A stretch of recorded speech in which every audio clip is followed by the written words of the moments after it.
fourth graders. Welcome to Book a Day.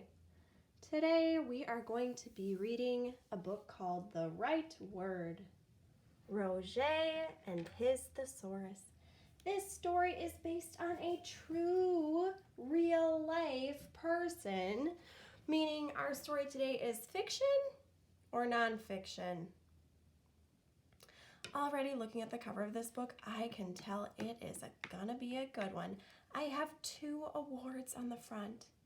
This first one is called the Robert F. Siebert Award, and it is given to the best informational book every year. This one is the Caldecott Honor Medal, and this award is given for the best illustrations. Today's illustrations are a combination of collage and some painting. I think you're really going to like them. Let's look at our vocabulary word. Infatuated. Repeat. Infatuated. This is a tricky question. How many syllables are in the word infatuated? 5. Infatuated has 5 syllables.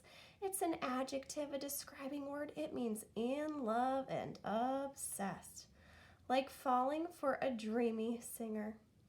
This woman looks quite infatuated with that giraffe movie star on TV, doesn't she? Now don't worry, there's not going to be a huge love story in today. I think you're going to be able to use the word infatuated to describe something else in our story. The right word. Oh, make sure you can see these pictures. I think they are just amazing. The right word. Title. Roget and his Thesaurus. Subtitle. Author, illustrator, publisher, geographical location. Wait a minute, what's it called when you have an illustration, but it's labeled, things in it are labeled? It's a big nonfiction text feature. What is that word? Yeah, it's a diagram.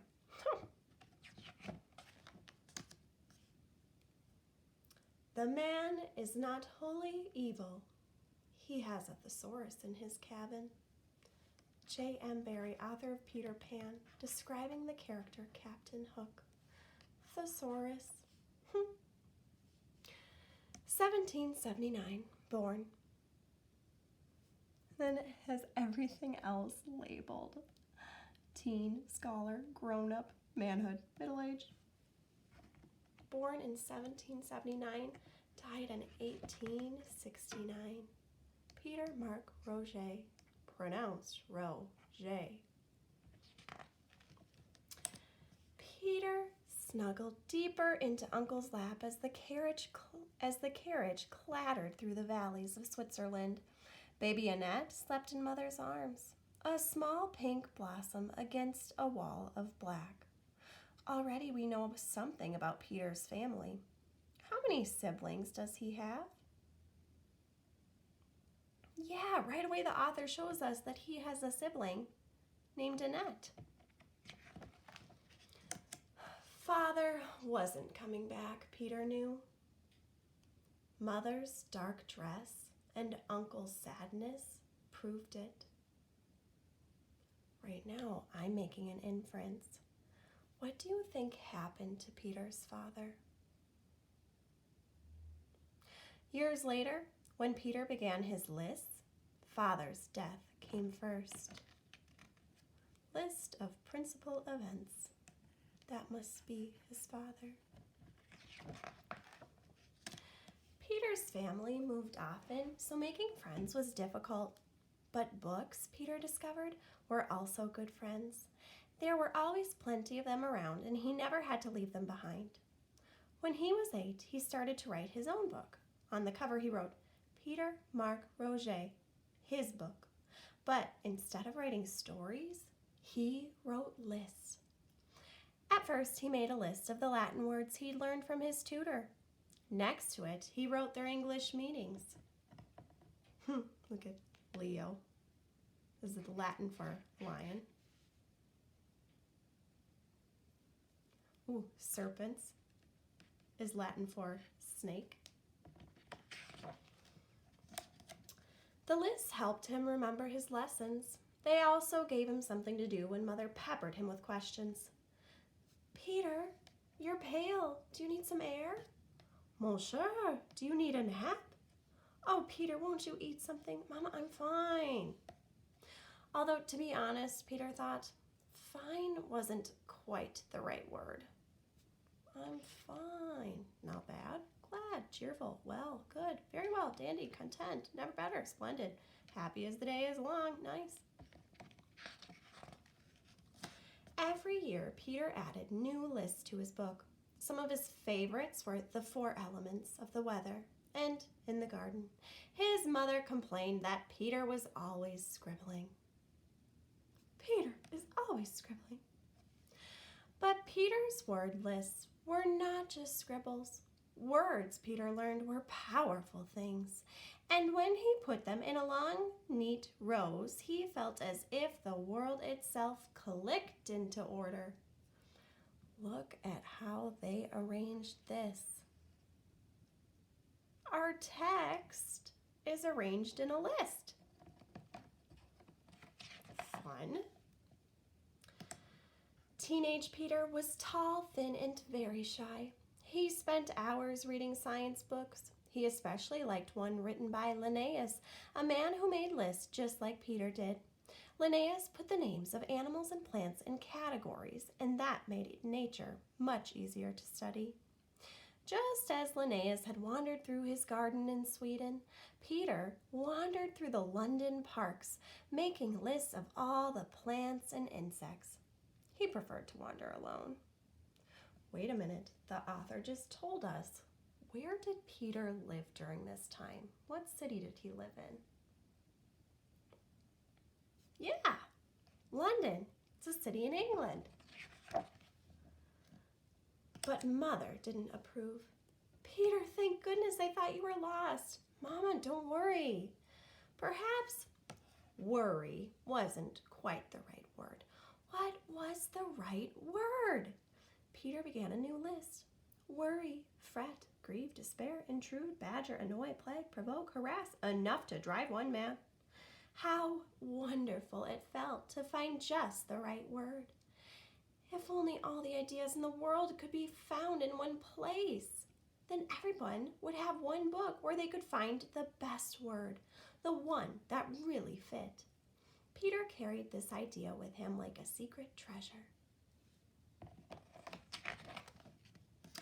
In 1793, the Rogets moved to Edinburgh, Scotland, where Peter had entered medical school. For the next 5 years, Peter studied hard. He was only 19 when he graduated. His uncle warned him that he was too young to become a doctor. No one will take you seriously. What could he do in the meantime? He could teach math, science, and French. He could tutor. Then he met a wealthy man with 2 teenage sons. Wait a minute, what's a synonym or same word meaning for wealthy? Yeah, like rich. Would you be their teacher? Would you take them traveling?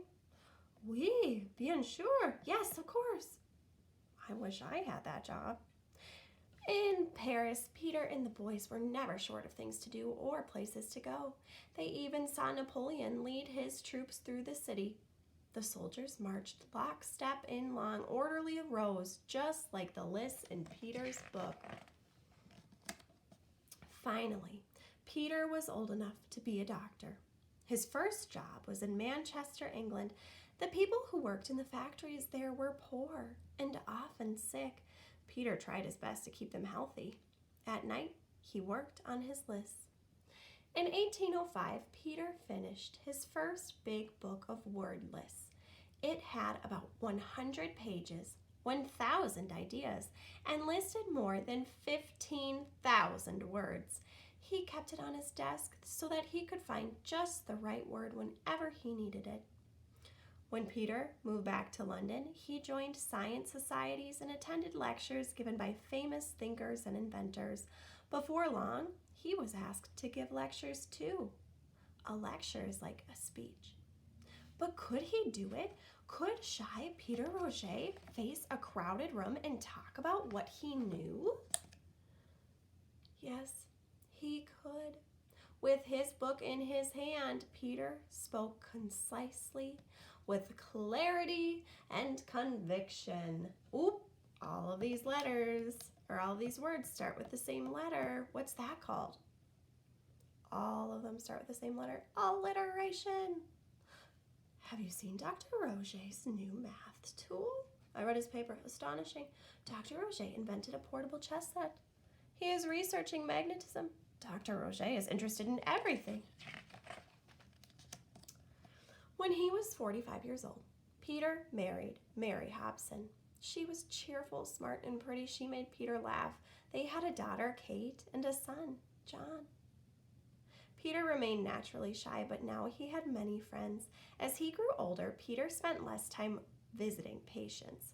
He would always be Dr. Roget, but now he played chess, took walks, and read books, and of course he worked on his lists. By this time, a few other writers had published their own word lists. These books helped people to speak and to write more politely. Peter read them all. Kate and John read them too. They thought their father's book was much better. Peter agreed. Look at it. It has all these different books. It says, too messy, too small, too confusing. Papa, the book you wrote is much better than these. For the next 3 years, he worked on the book of word lists that he'd written as a young doctor. He made it larger, more organized, and easier to use. I want everyone to be able to use my word book, not just doctors, politicians, and lawyers, but cobblers, fishmongers, and factory workers. Long ago, Peter had discovered the power of words. Now he believed that everyone should have this power. Everyone should be able to find the right word whenever they needed it. In 1852, Roget published his Thesaurus, a word that means treasure house in Greek. Wait a minute, what does thesaurus mean in Greek? Treasure house. People snatched it from the shelves like a new kind of candy. The first 1,000 copies sold out quickly. Peter was suddenly a popular author, but this did not change him at all. Instead, he went right back to his desk and made new lists. So that today, whenever you need it, you can still find the right word. Wow, look at that page. Oh, this is fun. Look it's a timeline of the main events in Peter Roget's life. He died in 1869. He was born in 1779. How old was he when he died? Here's our author's note and our illustrator's note. Oh, I wish we had time to read these. A bibliography of where they found all of their information. A list of books to read in the future. Oh, wow. This was a fantastic book. For M, let's go back to our vocabulary word, infatuated. Write a sentence below. Use the word infatuated to describe something that happened in our book. I have one. Peter Roget was infatuated with words, so much so he invented the Thesaurus. Thanks for joining Book-A-Day. See you soon.